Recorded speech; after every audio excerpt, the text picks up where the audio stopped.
Hello बच्चों, कैसे हो आप लोग? अच्छे होंगे। तो बेटा आज मैं आपके लिए लेके आई हूँ अलंकार। पिछले वीडियो में मैंने आपको पढ़ाया था अलंकार क्या होता है, ठीक है। और मैंने आपको बताया अलंकार के कितने भेद होते हैं, कौन कौन से अलंकार होते हैं। अनुप्रास अलंकार के बारे में भी मैंने बताया। तो आज हम पढ़ेंगे अनुप्रास अलंकार, ठीक है। कौन सा अलंकार आज हम पढ़ेंगे? अनुप्रास। अनुप्रास अलंकार, ठीक है। अनुप्रास अलंकार। अनुप्रास अलंकार की परिभाषा मैं आपको बता चुकी हूँ, लेकिन मैं आज फिर से आपको समझा देती हूँ। अनुप्रास अलंकार, अनुप्रास अलंकार किसे कहते हैं? ठीक है। जहाँ जहाँ वर्णों की जहाँ वर्णों की आवृत्ति होती है, आवृत्ति आवृत्ति होती है अनुप्रास अलंकार कहलाता है। जहाँ वर्णों की आवृत्ति होती है अनुप्रास अलंकार कहलाता है, ठीक है। ये मैं आपको पिछले वीडियो में भी बता चुकी थी, लेकिन मैं फिर से समझा देती हूँ।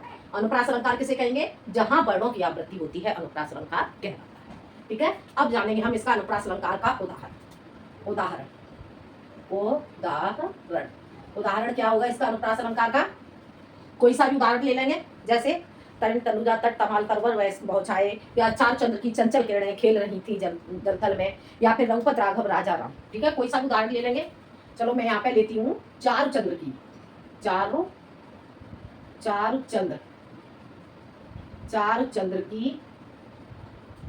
चंचल किरणें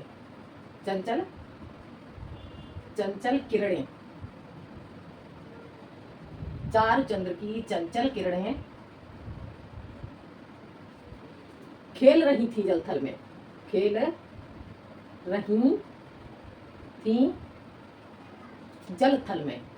जलथल में, ठीक है। ये हो गया हमारा उदाहरण। चार चंद्र की चंचल किरणें खेल रही थी जलथल में, ठीक है। अब यहाँ पे कौन से वर्ण की आवृत्ति हो रही है? यहाँ पे च वर्ण की यहाँ पर बार बार आवृत्ति हो रही है, अतः यहाँ पर अनुप्रास अलंकार है, ठीक है। तो अब इसका स्पष्टीकरण क्या लिखेंगे? स्पष्टीकरण में लिखेंगे। स्पष्टीकरण बेटा समझ आ रहा है आपको?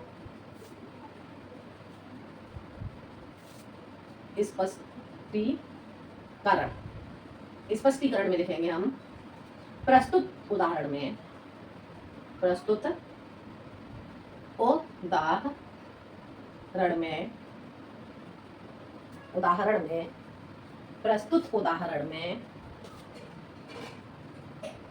उदाहरण में च वर्ण की आवृत्ति हुई है। कौन से वर्ण की आवृत्ति हुई है? बार बार च वर्ण की, ठीक है। तो प्रस्तुत उदाहरण में च वर्ण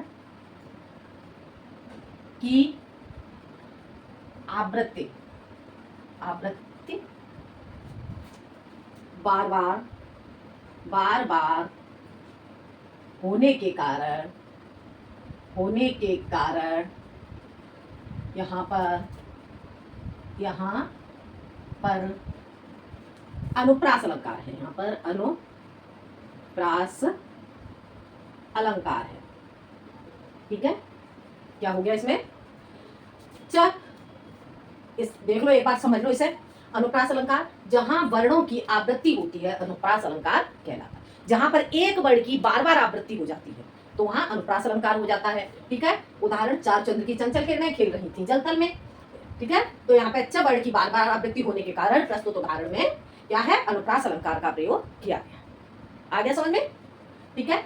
अब हम आगे जानेंगे, इतना आपको समझ में आ गया होगा। अब हम आगे जानेंगे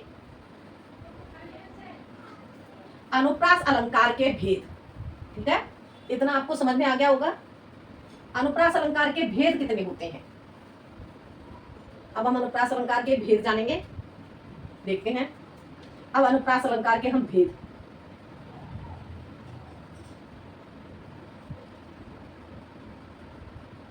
कितने अनुप्रास अलंकार के भेद होते हैं? अनुप्रास अलंकार के 5 भेद होते हैं, ठीक है। कौन कौन से होते हैं? छेकानुप्रास, वृत्त्यानुप्रास, लाटानुप्रास, श्रुत्यानुप्रास और अंत्यानुप्रास, ठीक है। कौन कौन से हो गए? छेकानुप्रास, वृत्त्यानुप्रास, लाटानुप्रास, श्रुत्यानुप्रास और अंत्यानुप्रास। ठीक है, ये अनुप्रास अलंकार के भेद हुए। तो देखते हैं कौन कौन सा हो जाएगा। छह का अनुप्रास, छह का अनुप्रास, ठीक है, छह का अनुप्रास। और कौन सा हो गया, वृत्त्यानुप्रास, वृत्त्यानुप्रास, वृत्त्यानुप्रास। उसके बाद कौन सा आ जाएगा, लाटानुप्रास, लाटानुप्रास, लाटानुप्रास। और कौन सा हो जाएगा, लाटा के पास, लाटा के बाद आ जाएगा श्रुत्यानुप्रास। ठीक है, कौन सा हो जाएगा, लाटा के बाद हमारा आ जाएगा श्रुत्यानुप्रास, श्रुत्या, श्रुत्यानुप्रास। और इधर हमारा हो जाएगा ये अंत्यानुप्रास। ठीक है, अंत्यानुप्रास। ठीक है, कौन कौन सा हो गया हमारा ये, छह का अनुप्रास, वृत्त्यानुप्रास, लाटानुप्रास, श्रुत्यानुप्रास और हो जाएगा आपका अंत्यानुप्रास। ठीक है, इस तरह से आपके ये 5 अनुप्रास अलंकार के भेद हो जाते हैं। ठीक है, अब हम जानेंगे, सबसे पहले हम पढ़ेंगे छह का अनुप्रास। ठीक है, छह का अनुप्रास किसे कहते हैं, पहले हम डालेंगे छह का अनुप्रास। कौन सा अनुप्रास पढ़ना है हमें, छह का अनुप्रास, छह का अनुप्रास अलंकार या छह का अनुप्रास अलंकार लिख सकते हैं। छह का अनुप्रास, छह का अनुप्रास अलंकार, छह का अनुप्रास अलंकार। ठीक है, छह का अनुप्रास अलंकार। अब हम इसकी परिभाषा जानेंगे। क्या होगी इसकी परिभाषा, जहां जहां वर्ण मात्र 2 बार आता है, जहां वर्ण मात्र 2 बार आता है, वहां पर हमारा कौन सा अलंकार होता है, छह का अनुप्रास अलंकार होता है। ठीक है, तो क्या लिखेंगे इसकी परिभाषा, जहां कोई वर्ण, जहां कोई वर्ण कितनी बार प्रयोग किया जाता है, 2 बार। ठीक है, तो जहां कोई वर्ण मात्र 2 बार प्रयोग किया जाता है, किया जाता है छह का अनुप्रास, छह का अनुप्रास अलंकार कहलाता है। ठीक है, क्या होगा इसकी परिभाषा, छह का अनुप्रास की, जहां कोई वर्ण मात्र 2 बार प्रयोग किया जाता है। ठीक है, 2 बार प्रयोग किया जाता है, छह का अनुप्रास कहलाता है। ठीक है, ये समझ में आ गया होगा आपको। अब हम जानेंगे इसका उदाहरण।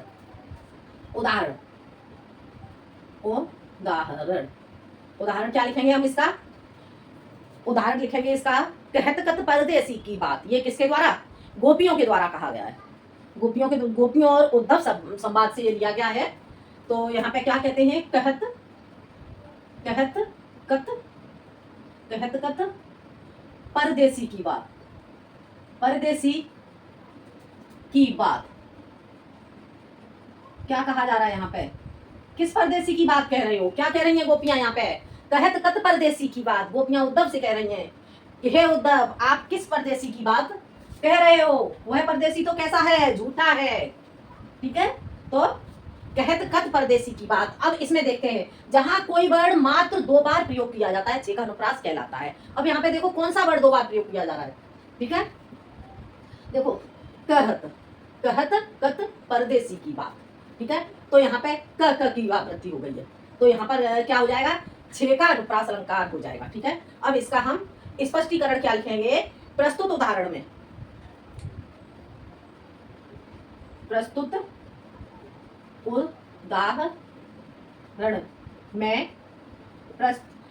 उदाहरण में क्या है, किसकी आवृत्ति हुई है, क वर्ण की। प्रस्तुत उदाहरण में क वर्ण की आवृत्ति होने के कारण यहाँ छह का अनुप्रास अलंकार है। होने के कारण यहाँ छे का अनुप्रास है,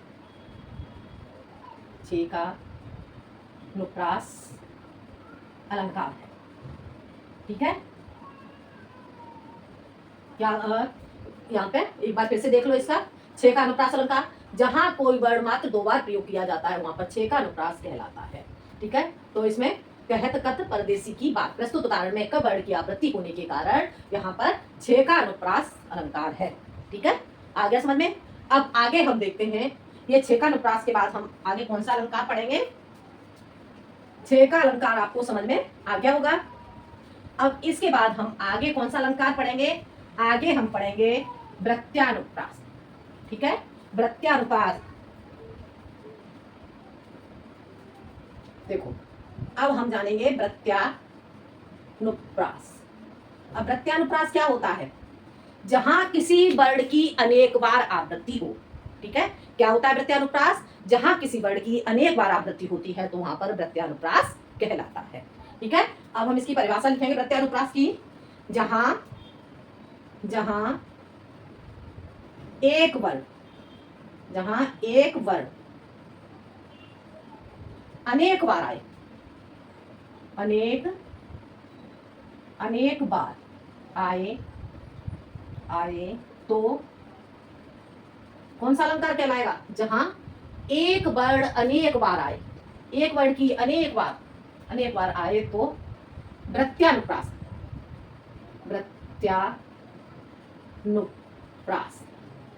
वृत्त्यानुप्रास अलंकार होता है। ठीक है, या फिर ऐसे लिख लेंगे, जहां एक वर्ण अनेक बार प्रयोग हो या अनेक बार आवृत्ति हो, जहां एक वर्ण की अनेक बार आवृत्ति हो वहां पर अनुप्रास अलंकार होता है। कौन सा अनुप्रास अलंकार, वृत्त्यानुप्रास। ठीक है, आ गया समझ में, जहां एक वर्ण अनेक बार आए वृत्त्यानुप्रास अलंकार कहलाता है। ठीक है, अब हम इसका उदाहरण जानेंगे। उदाहरण इसका क्या लिखेंगे, उदाहरण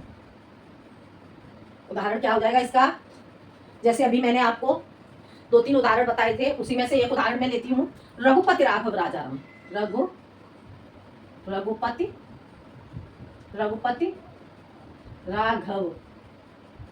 राघव राजा राम। ठीक है, क्या हो गया आपका, रघुपति राघव राजा राम। अब इसमें कौन सी वर्ण की आवृत्ति हो रही है, बार बार रघुपति, राघव में र, राजा में र और राम में र। ठीक है, यहाँ पर कौन से वर्ण की आवृत्ति हो गई, यहाँ पर र वर्ण की आवृत्ति होने के कारण यहाँ पर कौन सा अनुप्रास अलंकार हो गया, वृत्त्यानुप्रास अलंकार। ठीक है, तो लिखेंगे इसका स्पष्टीकरण,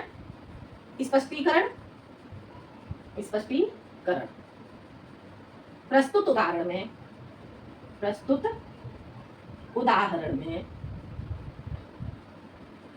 र वर्ण की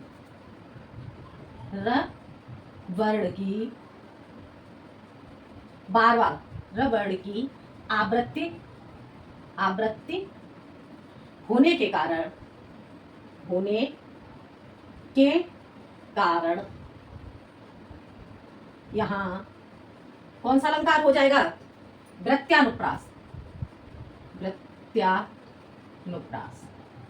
वृत्त्यानुप्रास अलंकार है।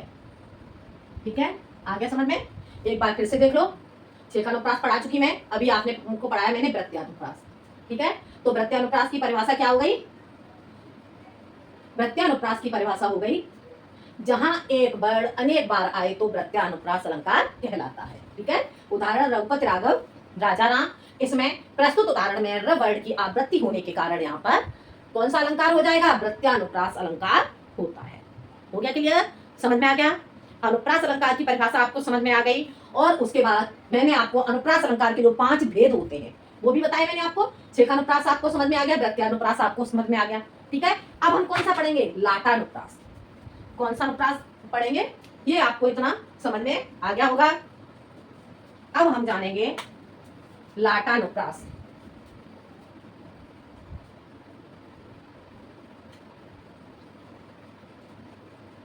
वृत्त्यानुप्रास के बाद अब हम पढ़ेंगे लाटानुप्रास। ठीक है,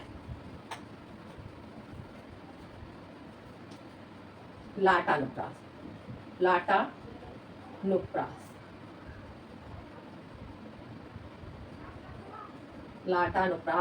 अलंकार, अलंकार। ठीक है, कौन सा अलंकार पढ़ेंगे हम? लाटानुप्रास अलंकार। अब इसे क्या कहेंगे? जहां पर कोई वर्ड दो या दो से अधिक बार आ रहा है, लेकिन क्या है, अन्वय करने पर। ठीक है, जहां कोई वर्ड क्या है लाटानुप्रास में, जहां कोई वर्ड कितनी बार आ रहा है, दो या दो से अधिक बार प्रयोग किया जाता है, परंतु अन्वय करने पर उसका अर्थ अलग हो जाता है। ठीक है, तो उसे हम क्या कहेंगे? लाटानुप्रास अलंकार। अर्थ भिन्न भिन्न आता है। कोई भी वर्ड दो या दो से अधिक बार प्रयोग किया जाता है, लेकिन जब हम उसका अर्थ करते हैं तो अर्थ करने पर अन्वय अन्वय करने पर उसका अर्थ हमारा क्या होता है? भिन्न भिन्न हो जाता है। तो हम उसे क्या कहेंगे? लाटानुप्रास अलंकार कहेंगे। ठीक है, अब हम इसकी परिभाषा जानेंगे लाटानुप्रास अलंकार की। लाटानुप्रास किसे कहते हैं? जहां पर एक वाक्य, जहां जहां पर एक वाक्य, जहां पर एक वाक्य कितनी बार? जहां पर एक वाक्य दो या दो या दो से अधिक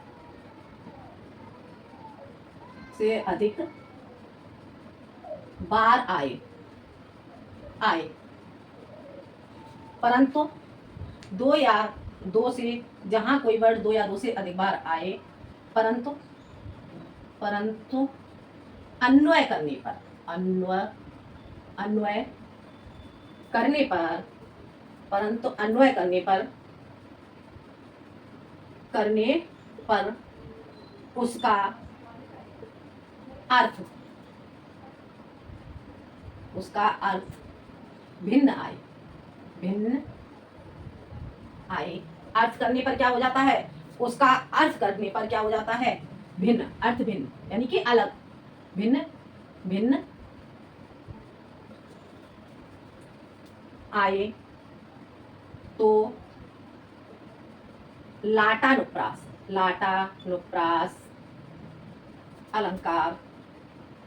अलंकार कहलाता है। ठीक है, क्या हो गया इसका?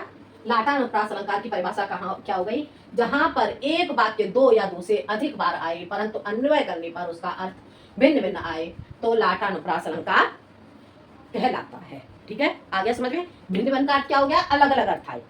ठीक है, क्या होगा? जहां पर एक ही वाक्य दो बार आ रहा है या दो से अधिक बार आ रहा है, परंतु उसका हम जितनी बार भी अर्थ देखते हैं तो अर्थ अलग अलग आता है, तो वहां पर कौन सा अनुप्रास अलंकार हो जाता है? लाटानुप्रास अलंकार हो जाता है। ठीक है, अब देखते हैं यहाँ पे उदाहरण इसका क्या लिखेंगे हम? पूत सपूत तो क्यों धन संचय, और पूत कपूत तो क्यों धन संचय। ठीक है, क्या हो जाएगा इसका उदाहरण? पूत सपूत तो क्यों धन संचय, और पूत कपूत तो क्यों धन संचय। ठीक है, देखते हैं उसका उदाहरण। पूत सपूत तो क्यों धन संचय, तो क्यों पूत क्यों धन संचय। ठीक है, पूत सपूत तो क्यों धन संचय, और पूत कपूत तो क्यों धन संचय।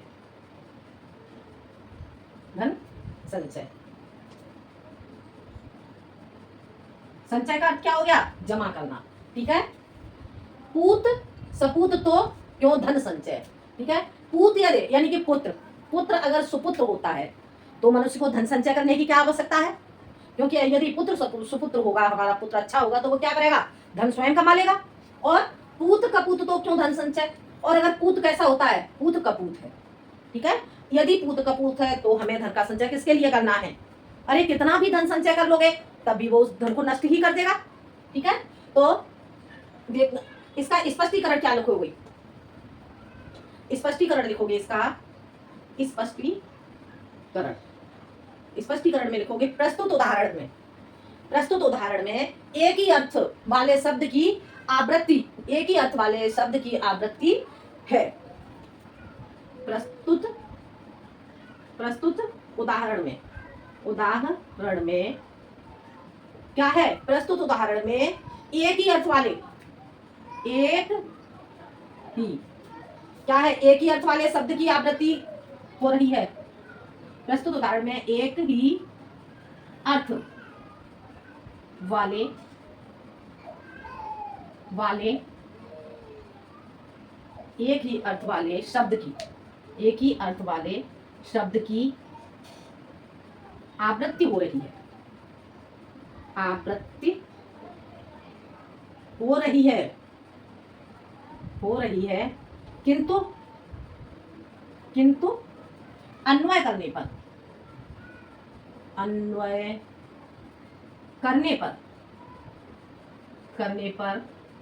क्या हो रहा है? अन्वय करने पर अर्थ बदल जाता है। अर्थ बदल जाता है। अतः यहाँ पर कौन सा अलंकार है? लाटानुप्रास। लाटानुप्रास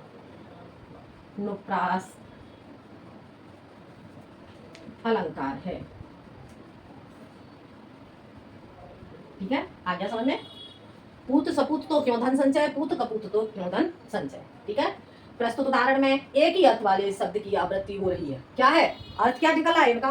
दोनों का अर्थ धन है। ठीक है, और पूत का भी अर्थ पुत्र हो गया, इधर भी पूत का अर्थ पुत्र हो गया, इधर धन, दोनों का अर्थ धन ही हो रहा है। लेकिन अन्वय करने पर इसका क्या हो रहा है?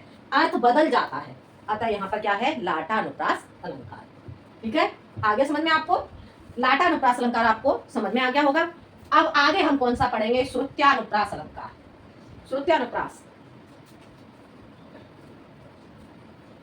श्रुत्यानुप्रास अलंकार कौन सा अलंकार हम पढ़ेंगे? श्रुत्यानुप्रास अलंकार।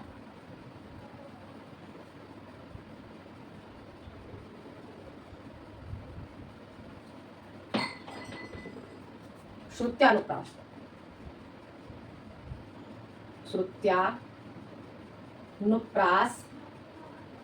अलंकार। श्रुत्यानुप्रास अलंकार। अब इसकी परिभाषा क्या हो जाएगी श्रुत्यानुप्रास की?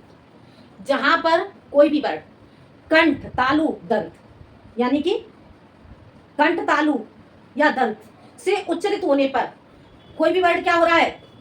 उच्चरित। कोई भी वर्ड, देखो इसकी परिभाषा लिखते हैं हम। जब कोई भी वर्ड कंठ, तालु या दंत से उच्चरित हो रहा है, किंतु उनका अर्थ क्या हो जाता है? वर्णों की आवृत्ति होती है, तो वहां पर कौन सा हो जाएगा? श्रुत्यानुप्रास अलंकार हो जाता है। यानी कि कोई भी वर्ड एक ही हमारे कंठ से, तालु से या दंत से बोला जा रहा है, तो वहां पर कौन सी होगा? श्रुत्यानुप्रास अलंकार होगा। ठीक है, एक ही कंठव्य से उच्चरित होता है, तो उसे हम क्या कहेंगे? श्रुत्यानुप्रास अलंकार कहेंगे। आ गया समझ में? जब कोई भी आज किसी एक ही स्थान से उच्चरित होता है, जब कोई वर्ण कंठ, तालु, जब कोई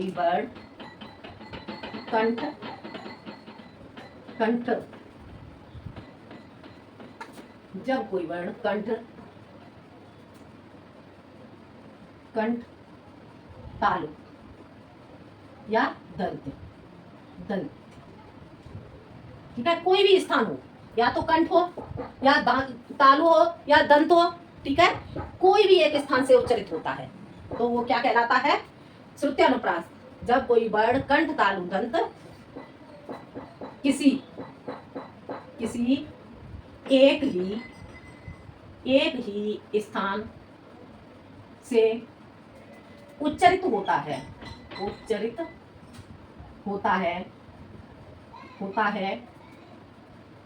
तो एक ही स्थान से उच्चरित होता है, तो क्या कहलाता है? वो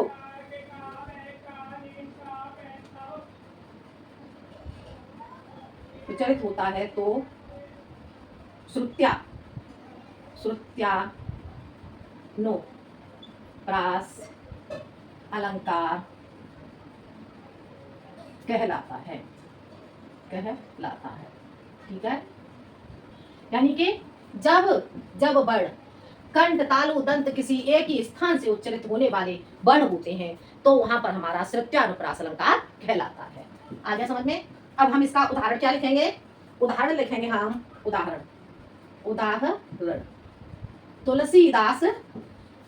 उदाहरण इसका क्या हो जाएगा? तुलसीदास शीत निस दिन, तुलसीदास, तुलसीदास,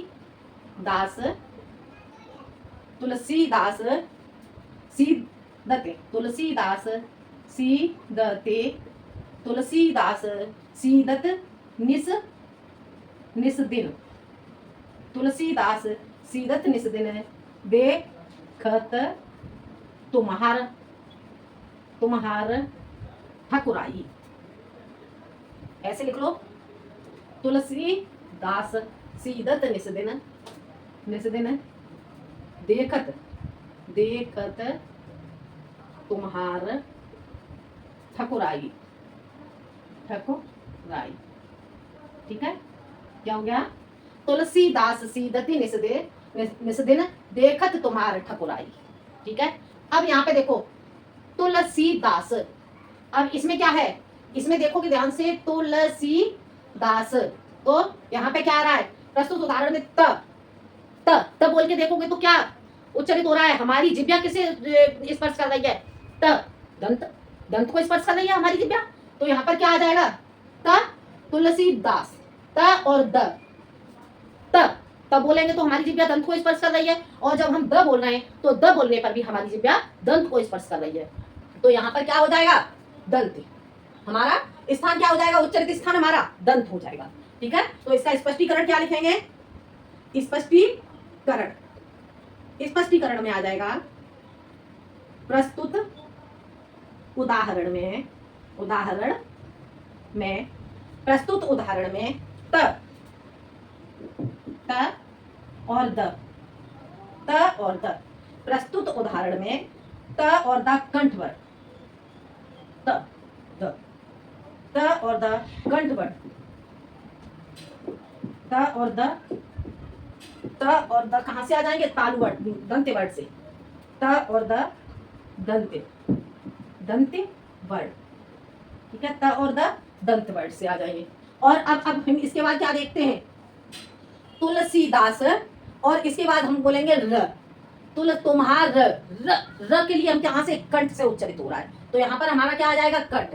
प्रस्तुत उदाहरण में त और द तो हमारा हो गया दंत वर्ण से। ठीक है, और र कहां से हो जाएगा?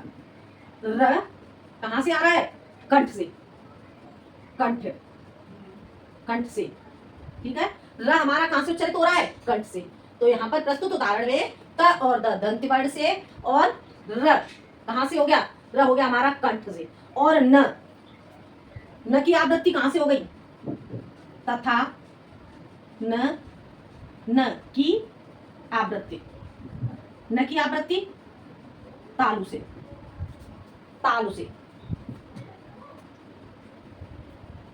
तालु से।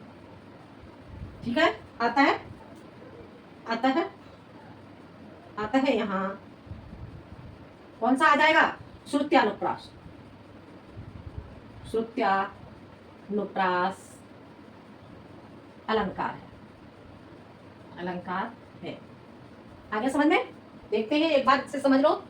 श्रुत्यानुप्रास अलंकार, जब कोई वर्ण कंठ तालु दंत किसी एक ही स्थान से उच्चारित होता है तो श्रुत्यानुप्रास अलंकार कहलाता है। ठीक है, तुलसीदास सीदते निस दिन देखत तुम्हार ठकुराई। ठीक है, अब इसमें तुलसीदास में त और द दंती वर्ण से, और र हमारे कंठ से बोला जा रहा है। बोल के हम देखेंगे, बोलने से र कंठ से बोला जा रहा है, तो इसे कंठ। और न की आवृत्ति कहां से? तालु से। न कहां से बोला जा रहा है? तालु से। यदि हम न बोलते हैं तो हमारी जिह्वा ताल को स्पर्श करती है, तो यहाँ पे कौन सा आ जाएगा? श्रुत्यानुप्रास अलंकार हो जाता है। ठीक है, आगे श्रुत्यानुप्रास अलंकार आपको समझ में, तो हम यहाँ पे छेकानुप्रास पढ़ चुके, वृत्यानुप्रास हमने पढ़ लिया, लाटानुप्रास पढ़ लिया, श्रुत्यानुप्रास पढ़ लिया। तो अब अंत में हम कौन सा पढ़ेंगे? अंत्यानुप्रास। ठीक है, आज हम अब पढ़ेंगे हम अंत्यानुप्रास। इतना आपको समझ में आ गया होगा। अंत्यानुप्रास, अंत्यानुप्रास और जानेंगे, इसके बाद आपका जो अनुप्रास अलंकार है वो समाप्त हो जाता है। ठीक है, देखते हैं अंत्यानुप्रास। अंत्या, समझ आ रहा है बेटा? अंत्यानुप्रास, अंत्यानुप्रास अलंकार, अंत्यानुप्रास अलंकार ठीक है, अंत्यानुप्रास अलंकार देखते हैं। अब इसकी परिभाषा क्या लिखेंगे हम? जहां पंक्तियों का अंतिम वर्ण समान होता है। पद हम पढ़ते हैं, पद को पढ़ने में जहां पर जो अंतिम पंक्तियां आती हैं, अंतिम पंक्तियों का जो वर्ण हमारा जो है वो समान हो जाता है, तो वहां पर हमारा अंत्यानुप्रास अलंकार हो जाता है। नाम से ही पता चल रहा है, अंत्यानुप्रास, अंत में समान वर्ण हो जाना। ठीक है, तो हम इसकी परिभाषा क्या क्या लिखेंगे? जहां पंक्तियों का जहां जहां पंक्तियों का जहां पंक्तियों का अंतिम वर्ण जहां पंक्तियों का अंतिम वर्ण समान होता है, समान होता है, समान होता है, अंत्यानुप्रास कहलाता है। अंत्यानुप्रास अंत्यानुप्रास कहलाता है, कहलाता है, कहलाता है। ठीक है, समझ आ रहा है बेटा? जहां पंक्तियों का अंतिम वर्ण समान होता है, अंत्यानुप्रास कहलाता है। अंत्यानुप्रास अलंकार, अंत्यानुप्रास अलंकार यहां लिख दे रही हूं, अलंकार, अलंकार कहलाता है। ठीक है, आ गया समझ में? अलंकार समझ आ रहा है बेटा? फिर से देख लो। जहां पंक्तियों का अंतिम वर्ण समान होता है, अंत्यानुप्रास अलंकार, अलंकार कहलाता है, कहलाता है। ठीक है, अंत्यानुप्रास अलंकार कहलाता है। ठीक है, आगे समझ में बेटा? अब हम इसका उदाहरण जानेंगे। अंत्यानुप्रास की परिभाषा क्या हो गई? जहां पंक्तियों का अंतिम वर्ण समान होता है, अंत्यानुप्रास अलंकार कहलाता है। अब हम इसका उदाहरण जानेंगे। उदाहरण, उदाहरण, उदाहरण क्या होगा इसका? प्रभु जी तुम दीपक हम बाती। क्या हो जाएगा? प्रभु जी, प्रभु जी, प्रभु जी, प्रभु जी तुम दीपक, प्रभु जी तुम दीपक, हम क्या हो गए? बाती। हे प्रभु तुम क्या हो? दीपक, और हम क्या हैं? उस दीपक में डाली जाने वाली बाती। जाकी ज्योति बरे दिन राती, जाकी ज्योति बरे दिन राती, दिन राती। ठीक है, क्या हो गया उदाहरण? प्रभु जी तुम दीपक हम बाती, जाकी ज्योति बरे दिन राती। अब देखो यहाँ पे, इसमें बाती, राती, अंतिम वर्ण क्या आ रहा है? अंतिम वर्ण समान आ रहा है, अतः यहाँ पर हमारा कौन सा अलंकार हो जाएगा? अंत्यानुप्रास अलंकार होता है। ठीक है, इसी तरह से आप इसे परिभाषा को पढ़ोगे, सारे अलंकार की परिभाषा को पढ़ोगे तो आप अपने आप समझ में आपको आ जाएगा कि कहां पर कौन से अलंकार का प्रयोग किया गया है। जब आप पद को पढ़ोगे तो वहां अपने आप निकाल लोगे कि इस पद में कौन सा अलंकार होता है। ठीक है, आ गया समझ में? तो अब हम इसका स्पष्टीकरण लिखेंगे। प्रस्तुत उदाहरण में, प्रस्तुत उदाहरण में, उदाहरण में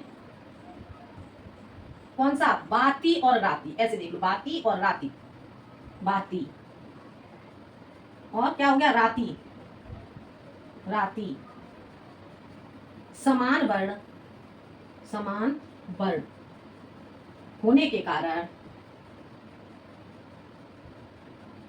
होने के कारण, होने के कारण प्रस्तुत उदाहरण में अंत में लिखोगे यहाँ पे, अंत में, अंत में। ठीक है, अंत में बाती और राती समान वर्ण होने के कारण क्या है? के कारण अंत्यानुप्रास, अंत्यानुप्रास अलंकार का, अलंकार का प्रयोग, प्रयोग किया गया है। ठीक है, आगे समझ में बेटा? इस तरह से आज मैंने आपको अनुप्रास अलंकार समझाया और मुझे लग रहा है अनुप्रास अलंकार आपको समझ में आ गया होगा। अगले वीडियो में मैं आपके लिए लेकर के आऊंगी कौन सा अलंकार? यमक अलंकार, यमक अलंकार और श्लेष अलंकार। ठीक है, शब्दालंकार से ही है आपका यमक अलंकार और श्लेष अलंकार। ठीक है, ये तो आपको समझ में आ गया होगा बेटा। तो आज के लिए इतना ही। धन्यवाद।